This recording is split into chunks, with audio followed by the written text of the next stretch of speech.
A man in Sandusky, Ohio is selling a 34-foot cabin cruiser that runs perfect. She drank a little over $8,000 in gasoline last season, and he finally sat down and did the arithmetic. The boat never failed him. The fuel dock did. That $8,000 is the number nobody writes on the window. A 34-foot gas cruiser up on plane burns 25, 30, 35 gallons an hour, and marina gasoline this year runs you the better part of $5 a gallon. More at the nice docks. Do that a couple dozen weekends in a season, and you have poured a used car straight out the exhaust. The new boat salesman knows this cold, and he will never once say it out loud. He sells you more power, more flash, and a lower number down, because horsepower is what closes the deal under those showroom lights. The fuel dock isn't his problem. It is yours every Saturday for as long as you own her. He gets the sale. You get the pump. Now hear me clean, because this is not a video about going slow. And it is not a video about hating a fast boat. It is about buying a cabin cruiser whose hull and whose engine don't tax you every single weekend you untire. 6 cabin cruisers coming up that carry you across the very same water, sleep you in the very same comfort, and do it sipping instead of guzzling.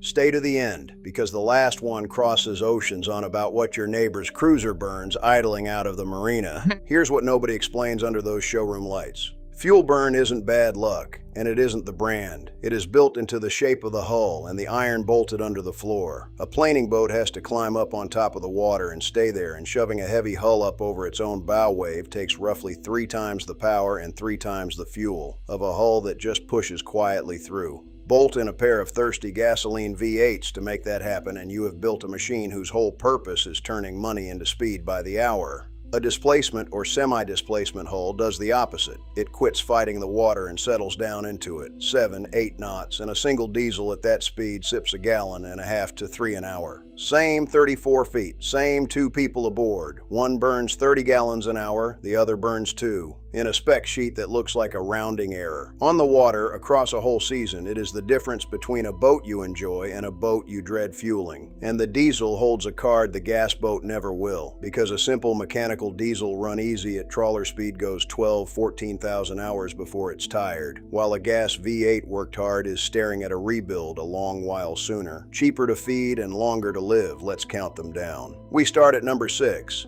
the Marine Trader 34 Sedan. Taiwan-built, solid fiberglass hull, a salty little sedan trawler with a full teak interior, and a fly bridge. And you'll find a decent one anywhere from the middle teens up into the 30s, depending on the state of her decks. Most of them left the factory with a single Ford Lehman 120 or 135 under the salon floor. And that engine at a 7-knot cruise burns 2 to 3 gallons an hour. Set that against the gas cruiser and the next slip over, and it stops sounding like a boat and starts sounding like a raise. Now, the catch you need going in. A lot of these wear teak decks, and a tired teak deck lets water down into the core, so you put your weight on every inch of it and you price it in. But the hull underneath is honest and overbuilt. The engine is a plain mechanical diesel you can lay your own hand on, and a couple cruising the coast on 2 gallons an hour is spending fuel money on groceries instead. She is the cheapest way onto this list, and she proves the whole point on day 1. Number 5, the CHB 34, another Taiwan boat cut from that same honest cloth, and if anything, a little more boat for the dollar. Heavily laid up fiberglass hull, a tri-cabin or sun deck layout, teak and holly soles, and a single Ford Lehman 120 that walks her along at 6 and 7 knots, burning right around 1.5 gallons to 2 an hour. You'll see clean ones from the high 20s into the low 50s, and the market average sits right around $40,000. Owners run these out to Catalina and back, up and down the coast, on fuel money that wouldn't move a gas cruiser out of its own harbor. Same warning as the Marine Trader on the decks, watch the teak, but the bones are stout and the running cost is next to nothing. A boat like this is a genuine lift-aboard for a couple who don't want the fuel dock deciding how far they get to go. And that right there, the fuel dock deciding how far you go, is exactly the thing most buyers never work out before they sign the check. This is the spot where the playbook I put together earns its keep. It walks you line by line through what a boat truly costs to own once she's yours, The fuel at real burn rates, the slip, the insurance, the reserve for the day. Something big lets go, so you know the whole yearly number before you fall in love, not after. Set a few dollars against the 8, 10, 12,000 a year the wrong hull can pour out the exhaust, and it is the cheapest bit of homework you will ever do.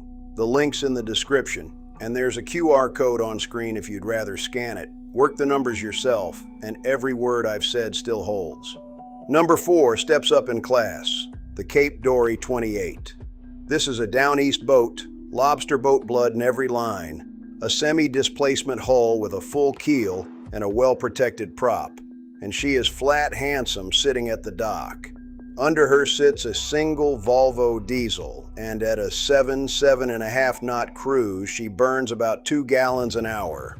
Push her harder and she'll give you 10 or 11 knots when weather's coming, but the fuel climbs quick, so you run her easy and she pays you back.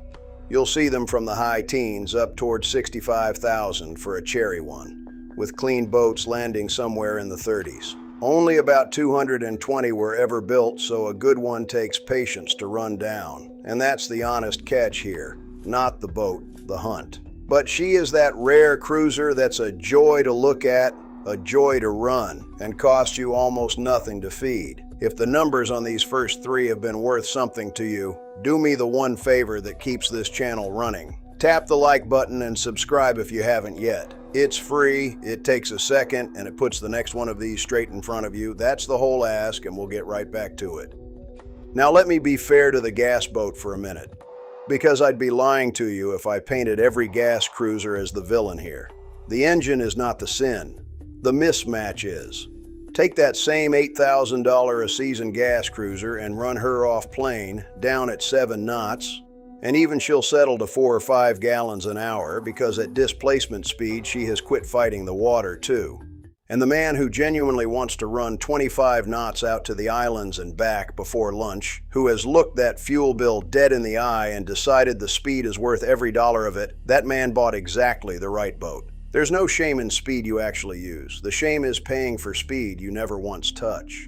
Which brings us to number 3, and this one is going to surprise you. The Willard 30. 30 feet, full displacement, and depending on the year she carries a little single Perkins 4107 or a small Yanmar or a Cummins 4B turning slow down in a spotless engine room. At a 6-knot cruise, this boat burns about 1 gallon an hour. 250-gallon tanks give her a cruising range north of 1,000 miles, and folks have run these little boats up to Alaska and back. 15,000 pounds of seaworthy hull that you could very nearly fuel out of your back pocket. You'll find them from the high 20s into the 50s, and they don't come up for sale often because the people who own one tend to keep her for life. She's small, she's snug, she is not a boat for a crowd, but for a couple who want to truly go somewhere without the fuel dock ever once running the trip for them, there is nothing on this whole list more honest. Number 2, for when you want the room back, the Nova 36 Sundeck. This is the boat for the buyer who looked at those little sippers and said he still wants space, and she delivers it.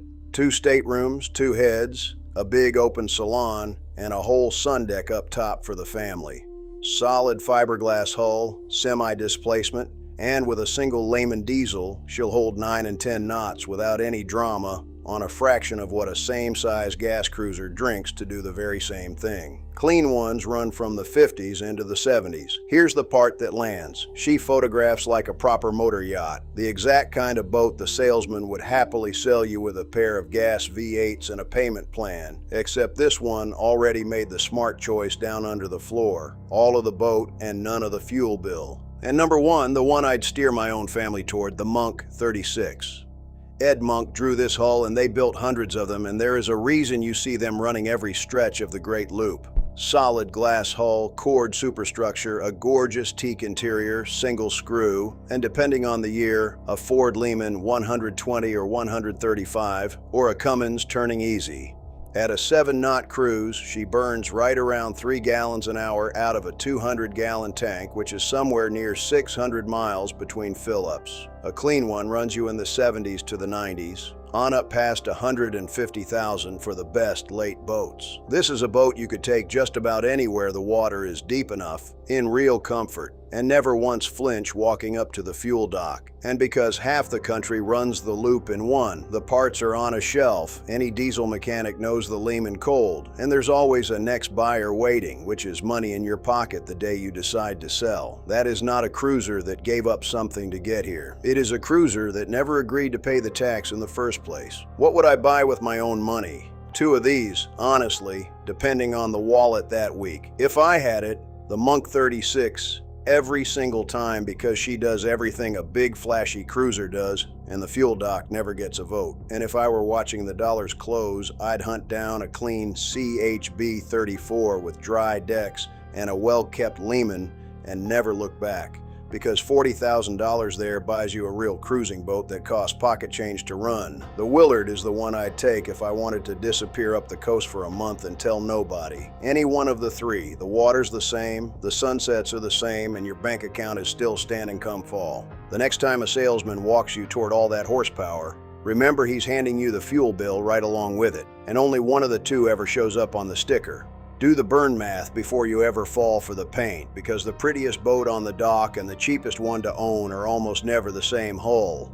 There's a whole shelf of these overlooked diesel cruisers I haven't even opened up yet. Keep your money in your pocket and I'll keep showing you where it hides.